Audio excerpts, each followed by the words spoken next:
Happy Tuesday, Boalia Desmond here. Thank you for tuning in today. So if this is the first time that you're joining me, I welcome you to my page. So for the next 5 or 7 minutes, I'm going to be talking to you about a topic that I think is very important.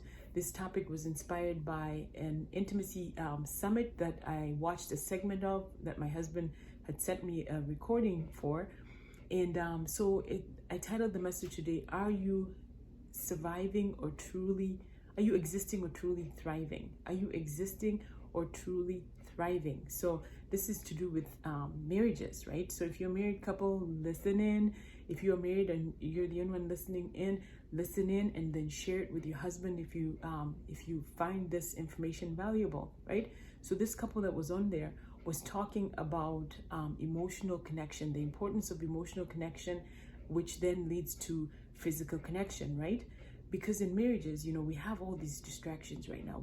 You might be in the middle of raising children, you might have little kids at home, you might even have teenagers, or you have older kids, but you're still in that busy mode, right? Where you're being distracted by the daily things, or you're being distracted because you're involved in a lot of things. Or maybe you're running a business and your spouse is doing other things and so forth. So you're in a rat race. And it can be so easy to get emotionally disconnected, which then, leads to also a physical disconnection because you're not on the same page.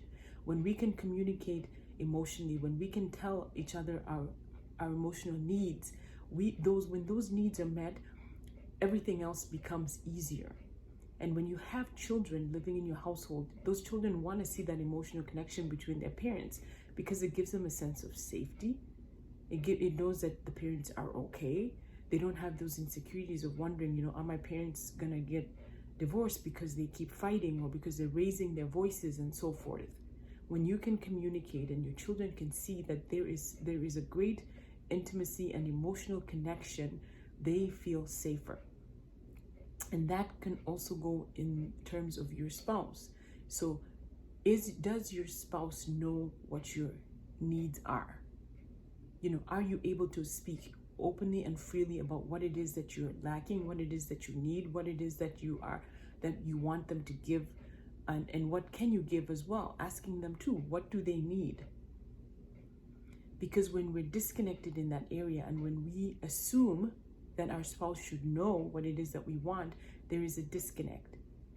And one of the things that they talked about that I thought was very interesting was that when your spouse feels as though there's an emotional disconnect, that might cause them to have lack of sleep, or they might go to sleep and then they continuously wake up because they're worried about something, right?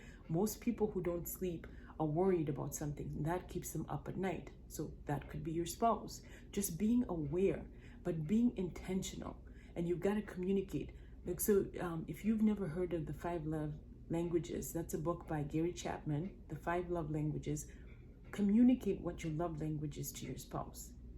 And then it talked about coaching your spouse to help you have your needs fulfilled. We get coached about everything else, right? We study on everything else and we allow other people to lead us, right? To be successful in things. Your spouse can lead you to whatever it is that they need so that their emotional needs are met. Being open, and then because they talk about when that intimacy and that connection is there during the high times, when you go through the low times, like say maybe you lose a friend, maybe you lose somebody, right? You are going to need to be able to help that spouse go from that low point back to a high. When you've experienced a high, you're able to do that. But when you don't know what a high looks like, it's very difficult to help your spouse go from a very low point back to a high point because you don't know what that looks like together as a couple. Okay, so marriage is about two people coming together, right? And asking the questions. We talk so much about when we are, in business, or when we are in our own, just like in our own lives, right? Being aware of where we're at. Where are you at in your marriage? Being very aware of where you are. And then what do you want for that marriage? Where do you want to see your marriage go to? What is the kind of relationship that you dream about having with your spouse? What does that look like? And then asking yourself about the story that you've been telling yourself. Like, what story am I telling myself about this marriage? You know, is that story in alignment with what the kind of marriage that you want? You know, the dream that you think about. Do you dream about growing old together? Do you dream about being in certain places together? What does that look like? What does your thriving marriage look like? You know, do you want a champion marriage?